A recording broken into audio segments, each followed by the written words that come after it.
Hello everyone and welcome back to The Positive Prepper. Today I want to talk a little bit about making prepping a way of life. If you're just getting into prepping, it can seem quite daunting at best. You know, there's a lot of things to take into consideration: your food, your water, your home defense, you know, trying to cover all of the ways that an SHTF event might occur. And I just want to throw in here, my kitty has a really loud purr, and she's like right there. So hopefully you don't hear that too much.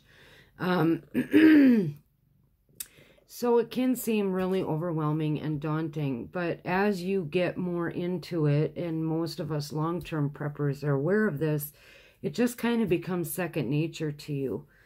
It's all about situational awareness.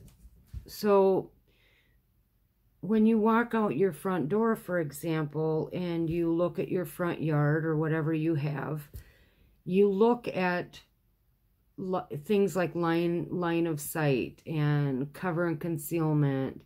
You know, do you have the right number of bushes in the front yard? Do you have security lights?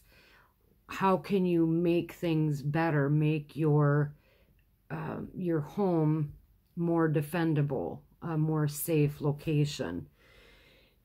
It's also, you know, where are your kids' bedrooms and what's the plan, you know, if somebody breaks into your home. And this doesn't even really pertain necessarily to an SHTF, but just simple things like a home break-in. Are you going to be able to get to your child's bedroom?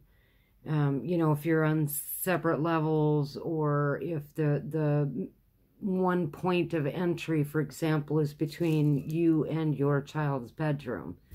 What is your plan for that? You start looking at your home in a completely different light. And, you know, it gets to the point where it doesn't take a lot of energy. It just kind of becomes something that you do. You know, as a Christian, if somebody will say something, or I'll see something, and I'll think of a scripture in the Bible or a gospel song or something, it's, you know, it's just second nature. That's just who I am. And the same is true for prepping. You know, we'll make out a grocery list to go get groceries, but we're immediately drawn to, you know, oh my gosh, ramen noodles are on sale, you know, 2 packs for whatever. We'll just grab them because automatically we know that it's a good deal, and it's a good way to just keep adding to the preps. The other part about making this a way of life, however, is the fact that you might have to make some changes in the way that you do things, and you may have to make some sacrifices. And some of those sacrifices could very well be hugely life-changing. So, for example, if you're living in an area that is not a good area, not a safe area, you may have to make the decision to buy some property in a different state where you know there are other like-minded people. And, you know, that's a huge life-changing decision, and you might have to make some sacrifices to do that. But in the long run, it's better for your family, especially because things are changing and happening so fast. And we're heading down the road to socialism at a speed that sometimes is really hard to absorb. So you have to be willing to make those sacrifices. If you are short on a specific prep right now, and you want to be able to build that up, that might mean not getting some of the other things that you need. For example, going on a vacation, or, you know, maybe you wanted that 2-car garage this year, although with lumber prices, that would be kind of a far stretch for a lot of people. But you just you know, you might have to give up some things in order to keep making that forward progress in your preps. So sometimes those sacrifices are very small. Sometimes those sacrifices are very big, and it's up to you to determine what's right for you and your family.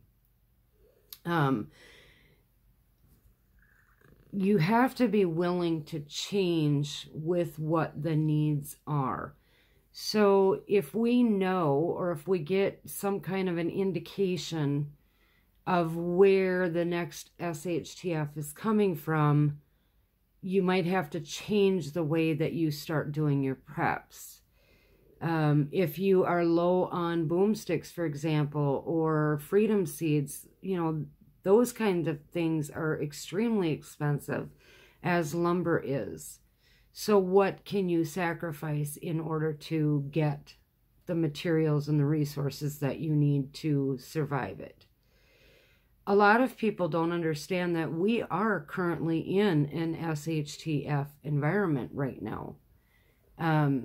Things are falling apart all over the place. At the same token, though, sorry, Kitty's being a pest.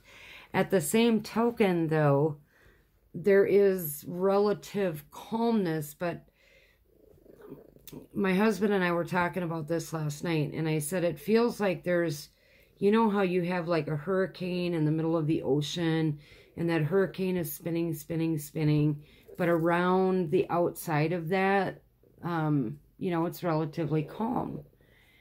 And I feel like that's where we're at right now. I feel like we are in calmness in the midst of all of the spiraling things that are happening globally and nationally.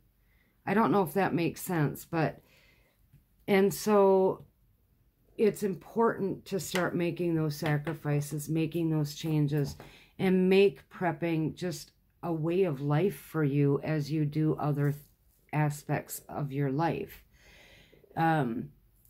So keep working on it. Keep working on your prepping. Keep making that forward progress. You want to make sure that you are stocking up, especially on red meat, buying canned goods that have red meat in it. So, for example, chili that has hamburger in it. Things with red meat, or start canning your red meat. And I'm going to get into this in another video, but basically the comrade-in-chief right now, by 2030, wants Americans to eat no more than 4 pounds of red meat a year. And I'll get into that in another video, but it's unbelievable. It's insane how quickly things are happening. And not just here, but there's, you know, this is going on all over the place. So make prepping a way of life. Start looking at everything from that standpoint. And before you know it, it's just going to become second nature to you. And when it does get to that point, it's far less stressful. You just see things and you do what you have to do to make it right or change it. And then don't be afraid to make some of those sacrifices that you need to make to keep your forward progress. So I hope this helped. My next video is going to talk a lot about the stuff that is going on outside globally and within our own country. And it's not pretty. Hopefully you guys are staying up to date on all of that, but I will talk about that in my next video. So I hope you all have a blessed day today. Thanks for tuning in. Please hit that like and subscribe button and the notification bell so you know when my next video is coming out. God bless.